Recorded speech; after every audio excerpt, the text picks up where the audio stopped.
Good morning, brethren, friends. Good to see everybody. You know, the Japanese, from what I understand, they have this thing where before they go to work or when they get to work, they have stretches and exercises. And I was thinking, as tired as everybody looks this morning, maybe we ought to have a little calisthenics before we get started.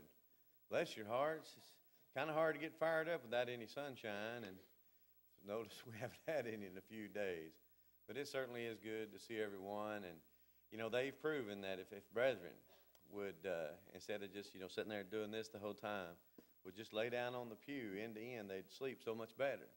So if you need a spot, just kind of slide down a little bit there. And no, seriously. It's good to see everyone. I want to talk to you this morning about one of my favorite characters in the Bible.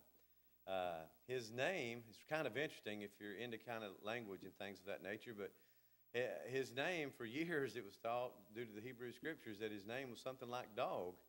Well, that doesn't make sense. Dogs were not very well thought of in Hebrew culture, if you're familiar with that. But his name, basically, if you look it up, there's been a lot more discovered, more familiar with writings and things of this nature. His name more has a tendency of bold. That'd be a quality a dog would have, in that it would be voracious and barking at things of that nature. But his name, we believe, means bold, and bold indeed Caleb was. He had such a positive outlook on some negative situations that we'll talk about, particularly Numbers chapter 13 and 14. And he just did some incredible things. His attitude about it, though, is what really amazes me. He goes to a place, while he's spying out the land, a place called Hebron, which is known for the Anakims. And the Anakims are just really big people. You ever remember years ago in wrestling, back when I used to think it was real, and for those of you who still do, we'll talk about some things like that sometime down the road. But Andre the Giant, you remember him? He had a disease. It makes you grow big. And if you kind of look at some of those fellas in the Bible, that the Anakims, they were genetically, there must have been some problems. Remember one fella had 6 toes on each foot and 6 digits on each hand. And so there was probably some genetic problems there, but they were really big men, and they had a really big family. Well, this is the exact city that Caleb wants and is going to take it, and we'll see that. He's just such a positive fella. And I wanted to look at him because you know as well as I do, it's hard to be positive in today's society. And if you are, you stick out because it's a lot of negative things flowing around. I've just got to where, used to I would read the what do you call those things in the back of the paper? The editorials, and you have, the Free Press would have their side and the Times would have theirs. And I always thought that was kind of interesting to read those. I don't even read those anymore. It's just I try not to watch the evening news. Everybody's so mad and upset, and everybody's got an axe to grind. Even folks that are giving everything they've got are upset because they're not giving enough. And it's real easy to be pessimistic and not to have a good outlook on life. And yet we find Caleb's in a situation, it would have been very easy to have been really negative, to have went on with the crowds, but instead he isn't. He's very positive in his thinking. And we as children of God, we should be the most happy people on the face of the earth. Doesn't matter what you got, it's where you're going. And every one of us know. If we're walking in the light as he is in the light, we're going to heaven. We've got a reward laid up that'll beat anything that this earth ever even thought about. Hebrews 11 is another great, think about the men that are listed there and the things that they went to. You're talking about positive thinking people who had their mind on a goal, and they were not going to allow anything to come between them and that goal. And it wasn't material wealth they were after, even though many of these men were extremely rich. That was not their goal. It's not what they were about. They were much more about being the kind of people that God would have them to be. You start out with Noah, and what did he do? He built an ark to the saving of his family. Abraham was told to leave the Ur of Chaldees, and what did he do? He picked up, and he left his home. He went into a land he didn't know anything about, and he did that just like Isaac and Jacob, because they were looking for a city not made with hands. They were looking for that eternal city.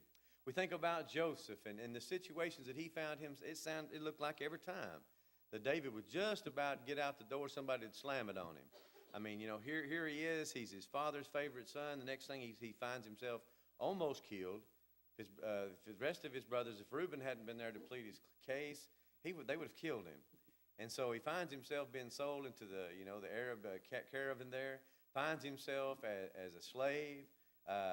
being sold to Potiphar. And then what does he do? He rises up through the ranks, earns Potiphar's trust, is just the greatest guy in the world. And then what happens? Slam the door again. He, instead of being, reaping those benefits of doing so well, he finds himself in another prison situation. And what does he do? He immediately rises to be a trustee and, of course, interprets the dream of the baker and of the butler. And once again, we find himself going into Pharaoh, and all that come about because God was trying to save, through Joseph, providentially, the people of Israel. But how many times could he just say, you know what? I'm done with this. I'm just going to ride it out. You think about Moses. Moses started off in the household of Pharaoh. And the next thing you know, he finds himself in raising sheep for 40 years. Where's Jim and Alan at? There's nothing wrong with that. That's a great thing. But he went out into the wilderness to be a shepherd, and kind of lived a life of obscurity, if you will. And then it's called immediately to go back into service and be thrown into the limelight. Moses, time and time again. And then when he's doing that, what does Israel continually do? They gripe and they complain and they moan and they groan the whole time that they're out there. And Moses could have at any time just said, hey, listen, I'm going to back up and punt. I don't want to do this anymore. Think of Rahab the harlot. Here is a lady who is destined to die. She's been given the death penalty by Almighty God, if you will. And yet she finds grace in the sight of God. She's smart enough to take care of those spies and make a covenant with them that they'll spare her and her family alive. Think of Gideon, who's at night out on the threshing floor doing his business that had anything to do with threshing, but he had to hide to do that that part of the year's business because the Midianites were completely coming in all the time into Israel and stealing their stuff. So if it was time to reap grapes, you would go to the threshing floor. If it was time to reap wheat, you'd do it you'd go to the grape vineyard. You'd go somewhere where they wouldn't be looking for you because things were so bad. And yet God tells him to get an army together and go fight these Midianites who are much stronger than they. And then when he gets a pretty good force assembled, remember they whittle that down to 300 people. And this whole time Gideon does what God would have him to do. Barak and Samson, Jephthah, David and Samuel, men that had just great positive attitudes and did what God told them, not to mention all the prophets. And notice what Hebrews 11 says about these men. They were tortured. And many times they would not accept the deliverance that was offered. They were given an opportunity to get out, to escape, okay, listen, this can end. All you've got to do is basically go against what you've been saying. And they didn't take advantage of that. They said, no, we're going to, the cruel mockings, scourgings, bonds, imprisonment. And through all of that, these men made the great hall of faith we talk about in women. They did that which seemed impossible. How'd they do it? By faith. A positive faith, an outlook on life that says, listen, this ain't what it's all about. And do to me what you will, but I'm going to serve God. I kind of reminds you what Joshua says in Joshua 24. Choose you this day whom you will serve. Whether the gods of the Amorites and whose land ye now dwell, or the gods of your fathers who were on the other side of the flood. He says, me and my house, we are going to serve God. And brethren, there's so much to be thankful for. I appreciated the prayer this morning. We have so many things. We're such a blessed people. And so, living in a great blessed land as we do, we ought to be much more positive. The church could use a good dose of positive teaching and influence. I believe you're not going to get that anywhere else, it seems, these days. But not all of God's leaders were positive people. They were not all, sometimes they were very negative, as a matter of fact. You ever heard of a fellow by the name of Shammua, Shaphat, Egal, Palti, Gadil, Gadi, Amiel, Sether, Nahab, or Nabi, Gul? You ever heard of those fellows? You won't hear about them. You just read through their names because it's part of your daily Bible reading, and you forget about them, but you remember the other two. There's 10 listed here, but you remember the other two. You know their names. You know Joshua, and you know Caleb. You know them. Why? Because they stick out. They went against the grain, and they were positive. They trusted in God. They said, listen, we can do this. While these other 10 said, let's be realistic. We're nothing. We're just grasshoppers. We're not about anything. Yeah, God's great and all that stuff, but we can't do anything with these people. And so Joshua and Caleb are remembered even to this day because of their great wonders. And these guys, you have to go back and make yourself read their names. Caleb, we're going to look at 5 things very quickly this morning that stick out about Caleb. First of all, he was a respected man, among the people. And respect doesn't come overnight. It's something that earned. Number two, he was willing to accept a dangerous assignment. Brethren, it's been my experience over the last 20 plus years, over 30 years in the church, that it's hard to get men to step into the leadership roles. That's why I am so thankful for the men that we have that operate as deacons and operate as elders and are willing to accept those roles, because they are God-given responsibilities. They're responsibilities that need to be done. And yet, I have found a lot of fellows just don't want to do it. They don't want the responsibility. They don't want the things that go along with it, and so they just simply refuse the assignment. One of the things that sticks out about Caleb was not only was he a leader in Israel, but he was a leader that was willing to go out and stand in the forefront. Number three, he had the ability to make a proper evaluation because he remembered basically who he worked for, who was on his side. Number four, he trusted in God while others trusted in themselves. And last but not least, he was faithful for many years, which, brethren, I believe is the trick. It's the Christian life is not a sprint. It's a race. It's a long, long marathon, if you will. And depending when you obey the gospel, there's going to be many years between the time you become a Christian and the time that you leave this old tabernacle. You take this tent off, as Peter will say tonight as we look at 1 Peter chapter 1, verses 11 and following. It's going to be a lot of years there.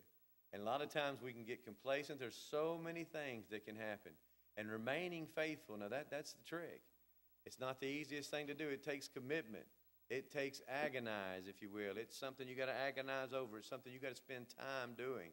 You have got to make yourself do those things because it's easy to not do those things. That's what the world's doing.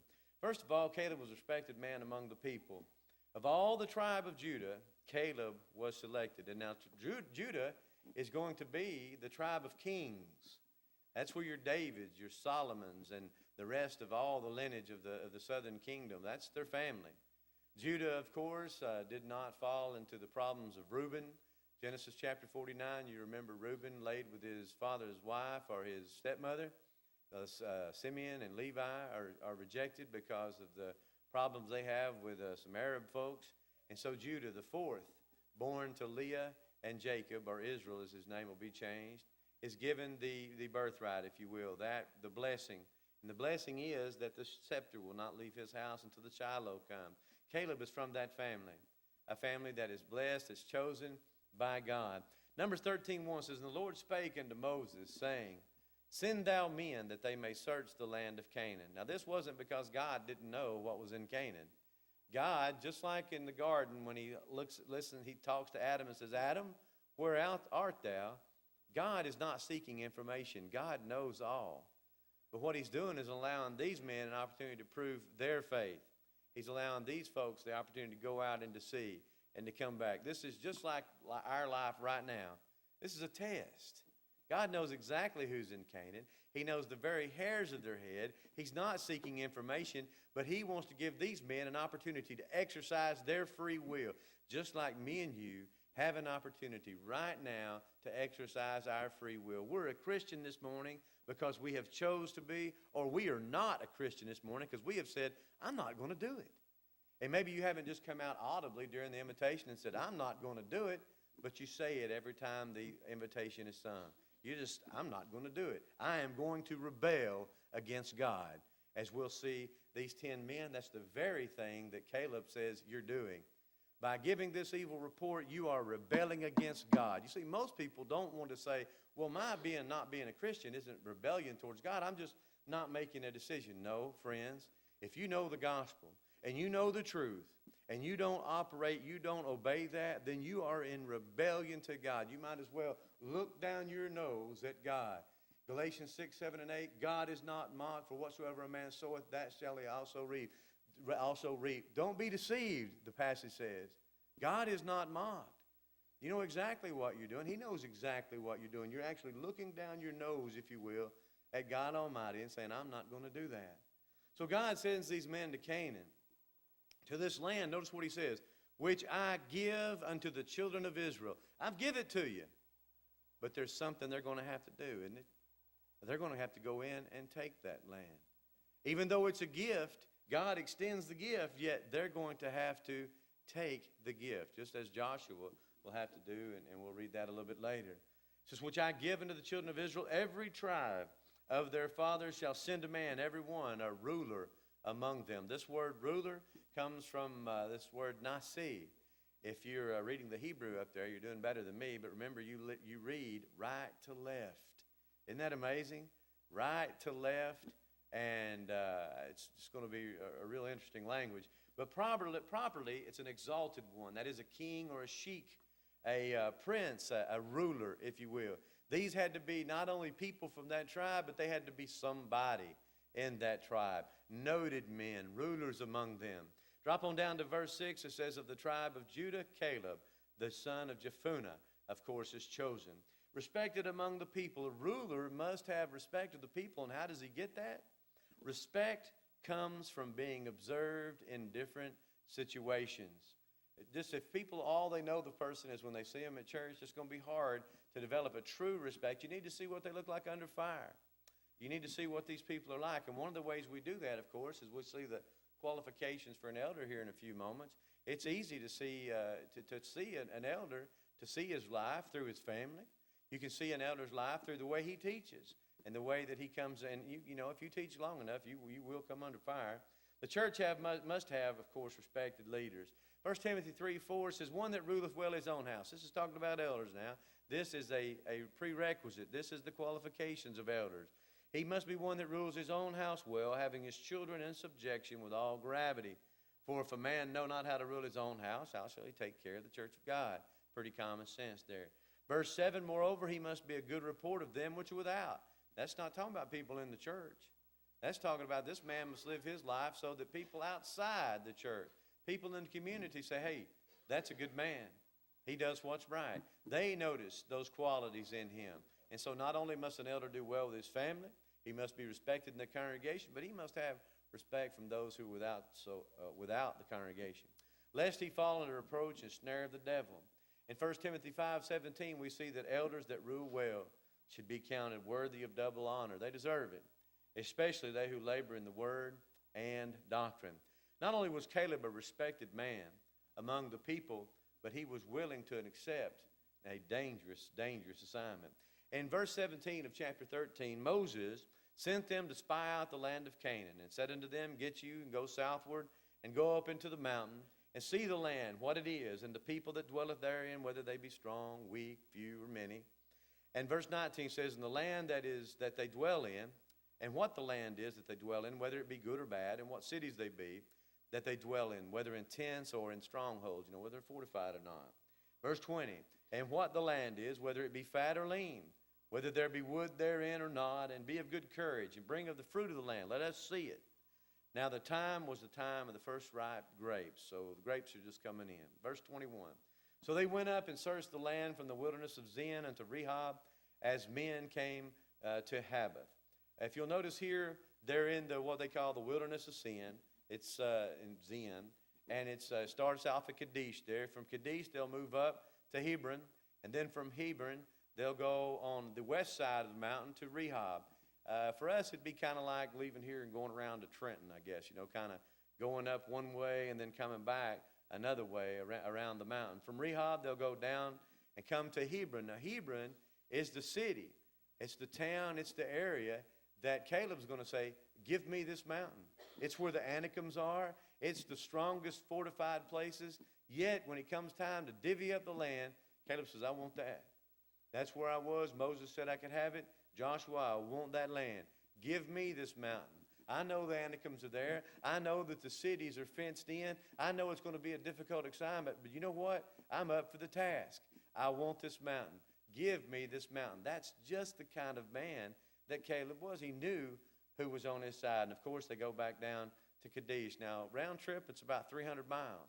And they're going to be in a territory where they'll have no friends. 12 against a country, if you will. Kind of hard to hide 12 men. Same time, it's not a big enough force that you'd want to make many scraps. You wouldn't want to fight with that few of people, especially against fenced cities. So they were going to have to be stealthy. They were going to be in a dangerous situation. And what did he do? Drove on with it. Being a spy is not an easy assignment, but brethren, neither is being a Christian. Being a Christian is a work. It is a tiresome work. Many times we can grow tired. and we can grow weary with the day-to-day barragement that we're going to get through the constant bombardment of Satan and his darts, his fiery darts. He's going to be sending them. You're going to go through those things. That's one of the reasons God has us come together on the first day of the week. Our elders have decided we'd come together twice on the first day of the week. We meet at Wednesdays as well to try to encourage each other to withstand this bombardment. You remember back during the Persian Gulf War, the first one, that's the one I'm most familiar with. I was very interested in everything that was taking place, listening to the radio constantly. Do you remember the bombardment that began with that air campaign where almost 70 days, those fellows, the Iraqis, were bombarded by American, fighters and bombers and things of this nature? Absolutely incredible. You knew the toll that was taking. Our commanders knew the toll that was taking. And even though we expected a far more resistance than was offered, we knew the resistance wouldn't be nothing like it would have been without that. And so that was why you had that long period, because it just wears on you constantly. When you can't sleep at night because you're afraid of being bombed, when you can't sleep during the day because you're afraid of being bombed, you can't sleep, you can't rest, you're trying to dig, that wears on you. The same thing, brethren, we're in a battle each and every day. And as Christians, you can get tired, you can wear down. And one of the reasons we come together is to encourage each other. Imagine during that time if Saddam Hussein's forces had known, hey, listen, we got 4 hours a week where they're going to leave us alone. Do you think they'd have been looking forward to that? Do you think they'd have been looking forward to going to the USO or whatever they had, for that 1 hour a week to get encouragement, to say, listen, it's going to be okay. They would have appreciated that. We need to appreciate it and take the time and the opportunity we have to be together. Being a Christian is no easy task. You're joining an army. You're joining in a war against the most powerful foe on the earth, that, of course, being Satan. 2 Corinthians 11:23, Paul says, are they ministers of Christ? I speak as a fool. He's going to take himself down and put himself in a physical situation, and he says, I'm going to speak as a fool now, because he's talking to the Corinthians, because he's going to bring himself down to this argument that these people are making against his apostleship, against his being faithful. He says, okay, I'll speak to you as a man. You want to hear the reality of it? You want to hear the physical situation of it? You want to hear what's happened in this body? He says, I am more. In labors, I've done more. In stripes, above measure. I've been beaten more. In prisons, I've been thrown in prison more than they have. I've been beaten more than they have. I've worked more than they have. In deaths, oft. Of the Jews, 5 times I received 40 stripes, save one. In other words, he's pulling up his resume, if you will. They want to act foolish. They want to talk about me not being an apostle, that I'm not inspired, all on, and saying I don't have the qualifications, I haven't done anything, that I just go around running my mouth. Paul says, here's my qualifications. This is what I have been through. Verse 25, 3 times I was beaten with rods. Once I was stoned. Thrice, 3 times I've suffered shipwreck, a night, a day. I have been in the deep. In journeyings, often in perils in water, in perils of robbers, perils of mine own countrymen, perils by the heathen, perils in the city, perils in the wilderness, perils in the sea, perils among false brethren. He says, everywhere I've turned, I've been in it, and it doesn't let up. And I've been faithful through it all. Verse 27, in weariness and painfulness, and watchings often, in hunger and thirst, and fastings often, in cold and nakedness. Now granted, most of us don't have this for a resume, and I'm thankful for one that I don't. I wonder if I'd have made it through the first couple there, let alone all the others. Most of ours today are not from this point of view. It's from the next point of view, verse 28. Paul says, besides all these physical things that have been happening to me, besides those things that are without, outside my body that I can't control, things that, he says, inside, that which cometh upon me daily, the care of all the churches. Every time Paul would write a church, what did he say I've been doing? I've been thinking about you. I've been praying for you. I pray for you constantly. Not only was Paul going through all these exterior things, but inwardly he was struggling. Inwardly he was praying for and encouraging, and remembering sometimes with tears the sin and things of brethren and so forth. People who were fighting against him and fighting against the cause of Christ. That is a lot more of what we go through today than the physical part. Although I did get just an email, there's going to be a new special coming out on one of the channels, History Channels, and it's going to be looking at something that hardly gets talked about very much, and something, brethren, we ought to be particularly interested in, and that was that the great oppression against Christians during the Russian administration when Stalin took over. I don't think people, I know I didn't, realize the great suppression that Christians went through, from being killed, being put in prison. One guy was tortured to death, and you know what his crime was? He had attended a worship service. He had attended a worship service. Even has pictures of Christians meeting out in the woods in Russia at the time. Just didn't realize that went on as it has. Be thankful that doesn't go on today. And it doesn't go on today because a couple of 100 years ago, some men got together and said, we're not going to let this happen. And brethren, if men today and women don't rise up and say, we're not going to let that happen again, guess what will happen again? Let's don't be naive. Now, this is the kind of pressure we go through today. It's a mental type thing, far more than a physical. And there's something to be thankful for that. But then again, sometimes I wonder, should I be thankful for that? Because it seems to me every time that I read my Bible, when Christians, when people of God were going through or being oppressed, what happened? It grew. They got stronger. And instead of beating down the movement, when they tried to beat it down, it just fanned the flames. And the movement caught on. So maybe one of our problems is the fact that we haven't been beaten down. Isn't that amazing? Isn't that amazing? Well, brethren, let's drive on. Number 3, he had the ability to make a proper evaluation. Sometimes we got to remember whose team we're on. Sometimes we have to remember who the great commander is. All of the spies had the same page. They were all on the same page when it came to the land. Caleb and Joshua, they were saying the same things. It's great. They told him, said, we came in the land whither thou sentest us, and surely it floweth with milk and honey.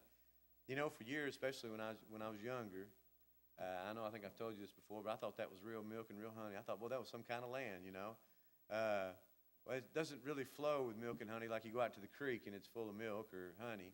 But it just meant everything was there for all the honey to flow. The bees, you know, things blooming, things of that nature. It was definitely a land that was plenty to eat for the cattle, where the milk would come from and so forth. And this is the fruit on it. Remember, they carried back a stave full of grapes that was hard, that 2 men could hardly bear. It says after this, of course, Caleb and Joshua, well, their assessments of the land greatly differ. It says, nevertheless, this is the 10 spies. Nevertheless, it's a great land. But the people there, man, they're strong. Every one of them got a gym, you know, a membership. They lift weights all day. You ought to see them. They're strong. They dwell in the land. The cities are walled and very great. And moreover, we saw the children of Anak there, the big guys, those giants. Caleb stilled the people, said, hold on now, before Moses, and said, let us go up at once and possess it, for we are well able to overcome it. They can't stand in front of us. Let's go get it. Let's go get it now. It's right there in front of them. They've just spied it out. They're a step away from victory. They're a step away from that inheritance that was promised to their great-great-great-great-grandfather 400 years before, and all they've got to do is step across and take it. But unfortunately, the men that went up with him said, we be not able to go up against the people, for they are stronger than we. God has said it's theirs. He promised it to them 400 years before. He's now ready to deliver it. The wickedness of the Canaanites, the Ammonites, all those, that they're to the point now where they need to be eradicated. They need to be removed from the land. Because God said because of their wickedness, they would be vomited from the land. That's what Israel's job is, but guess what? They say we can't do it. We can't do it. Verse 32 they brought up, the Bible says, an evil report, bad, of the land which they had searched, and the children of Israel, saying, the land though which we have gone to search it is a land that eateth up the inhabitants. You ever hear people exaggerate things? Talk about how the world's going to come to an end if we don't pass this legislation, or if Congress does this or don't do that, we're all going to die, isn't that amazing? That's exactly what they do here. The land itself just swallows people up. Man, you'll be walking around, all of a sudden you're dead. It ate you up. All the people that we saw are in it are men of great stature. Really? There's not one short, fat dude over there, Everybody's, been to the gym. Everybody's so athletic. No. They're just building their case. Oh, it's terrible. You ought to see these guys, man. They're 22 foot tall. Every one of them bench presses 1,000 pounds. They'll just pop our heads off like we're nothing. We can't do anything about it.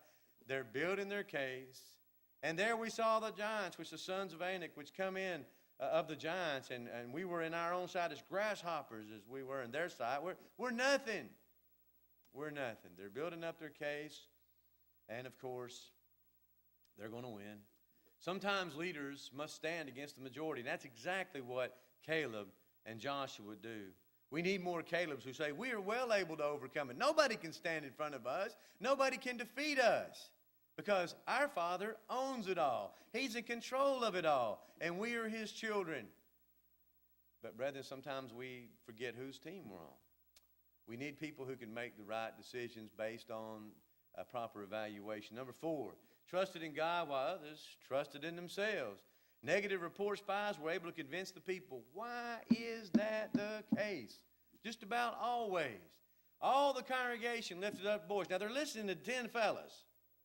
They're listening to 10 men. You're talking about almost 2 million people, and they're all boo-hoo-hoo. Well, you heard what the man said. It must be true. You know, I'd almost think they saw it on TV, because everything we think we see on, what was that Garfield said? I saw it on TV. It must be true. Garfield the cat, you know. All the congregation lifted up their voice and cried, and the people wept that night. They're in tears. They're all tore up. They're upset because they've listened to these 10 guys when all along God's been there saying, I'm with you. It's yours. Go in and take it. Who are they listening to? The 10 evil reporters. And why is that? Why is it that negative thoughts and things, people seem to fuel it, just they get caught up with it? All the children of Israel murmured against Moses. They've even turned against Moses now. And against Aaron, the whole congregation said unto them, would God that we had died in the land of Egypt, or would God that we had died in the wilderness? You know, one thing, brethren, that you might can see this, you know, nobody likes to fight. You don't want to draw a sword. I mean, that's really in your face. I mean, you can see the anxiety that would cause. But what about God and the Egyptians? Do we remember that? I mean, we're only a few months removed from that. God took the most powerful army on the face of the earth, and without one Israelite lifting a hand other than Moses, destroyed it. Completely removed it from the face of the earth with one stroke. Not one Israelite did anything save Moses to make that take place. And now here they are going to go up against a whole bunch of different cities, much smaller, not near as equipped, not near as organized, and not as well funded as the army of Egypt. And they're saying, we can't do anything about it. Remember the situation. This has got to be fresh in their minds. I know memory is something that I think forgetfulness is, I think sometimes is a blessing from God, but we're not that many days removed. And I think if you see, first of all, if you go through on dry ground a sea that has been moved back so you can go through, and then watch as the seas come together and destroy a whole bunch of men, that's kind of going to stick with you at least a few days. Said, would to God that we had died in the wilderness. And wherefore hath the Lord brought us into this land to fall by the sword, that our wives and our children should be prey? Were it not better for us to return into Egypt? And this is where God's going to say, your wives and children are going to be a prey? I'll show you what a prey is. I'm going to take your children into the promised land, and you're going to die out here in the wilderness. Amazing. Caleb did not give in to their weakness. Joshua does not give in to it. Joshua the son of Nun, Caleb the son of Jephunneh, which were of them that searched the land, rent their clothes. An ancient custom to show mourning, to show total disagreement. And they spake unto all the company of the children of Israel, saying, the land which we passed through to search it is an exceeding good land. Verse 8, if the Lord delight in us, He will bring us into this land and give it us, a land which floweth with milk and honey. Only rebel not ye against the Lord, neither fear ye the people of the land, for they are bread for us. Their defense is departed from them. The Lord is with us. Fear them not. You see, they weren't thinking the situation through. 40 years from now, they'll send 2 spies who will go into Rahab's house, and she'll tell them, we're scared to death of you guys. We heard what you did to King Og. We heard what you did to the kings that were on the other side of the Jordan. She says, we remember what happened in Egypt. We know what happened to Pharaoh's army, and our hearts have melted. What is Caleb and Joshua trying to say? Their defense has departed from them. You don't think they've heard what happened in Egypt? You don't think they've heard what happened to Pharaoh and his army? They're scared to death of us. They're bread for us. Let's walk in. Let's take it. Victory was theirs, and all they had to do was take it. Just like in Joshua 6, 1 through 3. Jericho straightly shut up. It's fenced in. None are going in, none are coming out. This is 40 years later now. The Lord said unto Joshua, see, I have given it into your hand. But what's the problem? Israel's on this side, the walls are up, and the Jericho people are inside. What do they got to do? They've got to walk around it a few times, don't they? That's right. They've got to take it. Just like here they are standing on the other side of the promised land. All they've got to do is walk in and take it, and an entire generation of people dies as a result of 10 men with a negative attitude and a negative outlook. Victory is ours today, brethren, if we'll simply take it and don't let all the things that we see going on the earth bring us down. 1 Corinthians 15:55, Paul says, "O death, Thanatos, that thing we're scared to death of, where is thy sting? O grave, where is thy victory?" It's not a victory over us anymore. There's nothing to be afraid of. The sting of death is sin. The strength of sin is the law. But thanks be to God, which giveth us the victory through Jesus Christ our Lord. We don't have to worry about death. We don't have to worry about that separation. It's simply a passing from this physical life to that spiritual life, which you're made for anyway. You're going to be in that permanently. It's not a temporal thing like this tabernacle that we live in. Therefore, my beloved brethren, be ye steadfast and movable, always abounding in the work of the Lord. Why? Your labor's not going to be lost. You're just laying up treasures in heaven, if you will. They'll always be there. Your labor is not in vain in the Lord. Brethren, friends, take advantage of that this side of eternity, because you can't the other. Caleb's trust in the Lord did not falter even in the face of death. People get pretty upset. You ever seen that mob mentality when people get mad, people get upset? When I see people gathering and starting things like that, I always go the other way. It says, but all the congregation bade stone them with stones, because you get people together, they'll do crazy things. Here you've got two of the finest men in Israel, and what does Israel want to do? Kill them. They'll do the same thing a few thousand years later with Jesus Christ. Best man that's ever lived. You get a bunch of people together, and they're all talking that negative stuff, throwing things around, and they're ready to kill somebody. The glory of the Lord appeared in the tabernacle of the congregation before all the children of Israel. Somebody steps in. God kind of ends that party, don't he? He trusted in God while others trusted in themselves. Not only that, he was faithful for many, many years. 45 plus years. Caleb's 40 years old and they spy out Canaan. He says as much, Joshua 14:7. In the book of Joshua, we've gone in, we've taken the land, we're dividing it up now. Joshua is being spoken to by Caleb. Caleb said, I was 40 back in the day when Moses, the servant of the Lord, sent me from Kadesh Barnea to espy out the land, and I brought word again, and it was in mine heart. 45 years later, and he's still going strong. Notice, nevertheless, my brethren went up with me, made the heart of the people melt. But I wholly followed the Lord my God. I didn't do like they did. Hebron therefore became the inheritance of Caleb the son of Jephunneh, the Kenizzite, unto this day, because he wholly followed the Lord God of Israel. Faithful and faithful for years. Still trusting the Lord for victory. Notice what he says in verse 10. Now behold, the Lord hath kept me alive. God's done it. He has said these 45 years, ever since the Lord spake this word unto Moses, while the children of Israel wandered in the wilderness, and now, lo, I am this day 85 years old, 85 years old. As yet I am as strong this day as I was in the day that Moses sent me.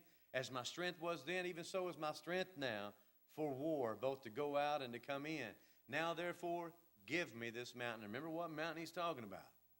Whereof the Lord spake in that day, for thou heardest in that day how the Anakims were there. The giants are there. He says, I know that. And that the cities were great and fenced. They still are. I know that. If so be the Lord will be with me, then I shall be able to drive them out, as the Lord said. Still confident. I can do it. If God is with me, nothing can stop me, Caleb's saying. If he wants it to be done, it's going to take place, and I'm going to do it. Hadn't changed a bit. 45 years, he's as faithful as he was 45 years earlier when he was pleading with Israel. Don't do this. Don't rebel against God. It's going to cost you your life. He wasn't able to convince them then. Thanks be unto God, though, he gets his reward, just like you and I will. Caleb was a finisher. That's a hard thing to be. Most of us can probably think back in our Christian lives, and I remember maybe right here at South Pittsburgh, think back of maybe when we were younger, about people who started. A lot of folks start. A lot of people are called. Remember the scripture Jesus said, many are called, but few there be that find it. Caleb was a finisher. Easy to be positive in the beginning of something, but once you see the length and you see the duty, you see what takes place, it's hard to finish. Why don't we follow the example of this great man? Why don't only do we start well, but let's finish well? Maybe you're here this morning and never obeyed the gospel of Jesus Christ. Start the fight. But not only start the fight, finish the fight. Could be in times past you joined the army, you made that commitment, you became wed to the Christ, you were baptized into the body, you obeyed the gospel, but you left your first love. Unlike Caleb, who stayed faithful all those years, you've had a tendency, or maybe you've wandered off. Come back home. The battle isn't over. There's plenty of war left to be fought. Let me encourage you to be the kind of person that God would have you to be. Brethren, if we can help you at all, friends, if you're here and need assistance in any way, anything that the church can do for you, we stand ready to assist as together we stand and while we sing.